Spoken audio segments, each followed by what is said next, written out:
Hello everyone, welcome to Sri Rajalakshmi Institute. இன்னைக்கு நம்ம கிளாஸில் பேக் செயின் ஸ்டிச் எப்படி போடுறது அப்படின்றது தான் பார்க்க போகிறோம். பேக் செயின் ஸ்டிச் யூஸ் பண்ணி தான் நான் இந்த டிசைன் போட்டிருக்கேன். ஒரு ரெஃபரன்ஸ்க்காக தான் காட்டுறேன். வாங்க எப்படி போடுறதுன்னு பார்க்கலாம். ஃபைன், இப்போ எப்படி போடுறதுன்னு பார்க்கலாம் வாங்க. ஃபர்ஸ்ட் நார்மலாக ஒரு ஸ்டிச் எப்படி போடணுமோ செயின் ஸ்டிச்சு அதே போல் தான். செயின் ஸ்டிச் ரொம்ப பக்கமாக போடாமல் ஓரளவுக்கு பெரிய ஒரு லாங் செயினாக போட்டு அது பக்கத்துலேயே ரொம்ப பக்கத்துலேயே இன்னொரு செயின் ஸ்டிச் போடணும். போட்டுட்டோமா? இப்படி பக்கத்துலேயே ஒரு சின்ன செயின் ஸ்டிச், ஒரு லாங் செயின் ஸ்டிச் பக்கத்தில் ஒரு சின்ன செயின் ஸ்டிச் போட்டோம்னா அது லாக் ஸ்டிச்சுன்னு சொல்லுவாங்க. இப்படி லாக் ஸ்டிச் பண்ணி அப்படியே நீடில் ரிவர்ஸ் எடுத்து பக்கத்துலேயே பாருங்கள், பக்கத்துலேயே நடுவில் இல்லை, பக்கத்துலேயே இன்னொரு த்ரெட் எடுக்கிறோம். எடுத்து இப்படி லாக் பண்ணி நெக்ஸ்ட் மறுபடியும் ஒரு லாங் செயின், அதுக்கு பக்கத்தில் ஒரு லாக் செயின், அப்புறம் ரிவர்ஸ் வந்து உள்ளேருந்து த்ரெட் எடுத்து இங்கே ஒரு நாட் மாதிரி ஃபார்ம் ஆகிடுச்சா, அவ்வளோதான். இதான் பேக் செயின் ஸ்டிச்சு. இதே போல் கண்டினியூ செய்யணும். ஒரு லாங் செயின், பக்கத்துலேயே ஒரு ஷார்ட் செயின், மறுபடியும் ரிவர்ஸ் வந்து த்ரெட்டு வெளியே எடுத்து நெக்ஸ்ட்டு செயின் கண்டினியூ பண்ணணும். ஒரு லாங் செயின், பக்கத்துலேயே ஒரு ஷார்ட் செயின், அப்படியே ரிவர்ஸ் வந்து உள்ளேருந்து த்ரெட் எடுத்து இங்கே ஒரு நாட் மாதிரி ஃபார்ம் ஆகுதில்ல, இதுதான் பேக் செயின் ஸ்டிச்சு. மறுபடியும் கண்டினியூ பண்ணணும். நான் இப்போது சில்க் த்ரெட்டில் போட்டு காட்டுறேன்.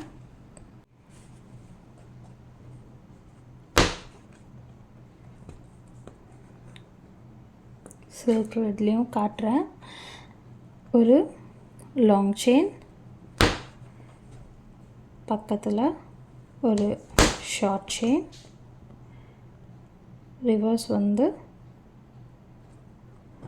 த்ரெட்டுக்கு நடுவில்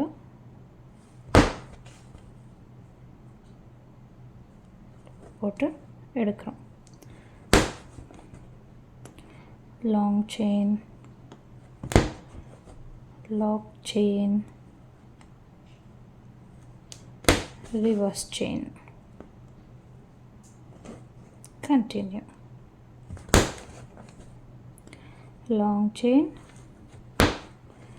lock chain, reverse chain,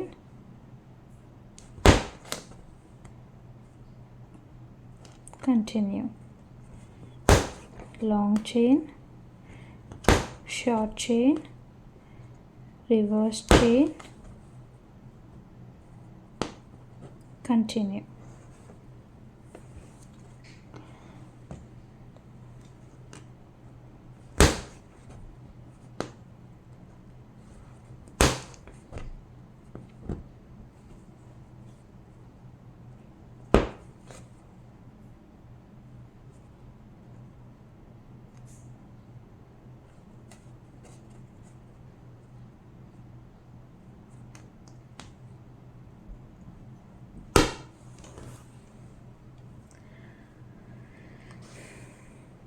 fine. இந்த ஸ்டிச் வந்து ஒரு லோட்டஸ் ஷேப்பில் வந்து ப்ராக்டிஸ் பண்ணுங்கள்.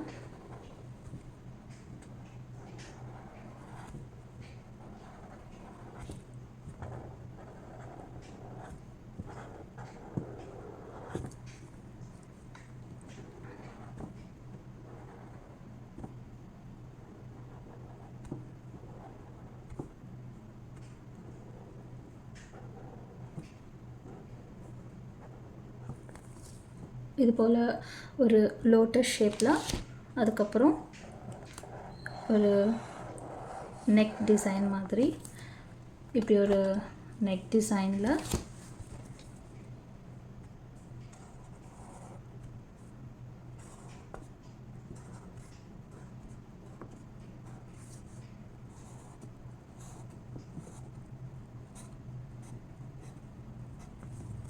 நான் இங்கே சின்னதாக போட்டு காட்டிருக்கேன்.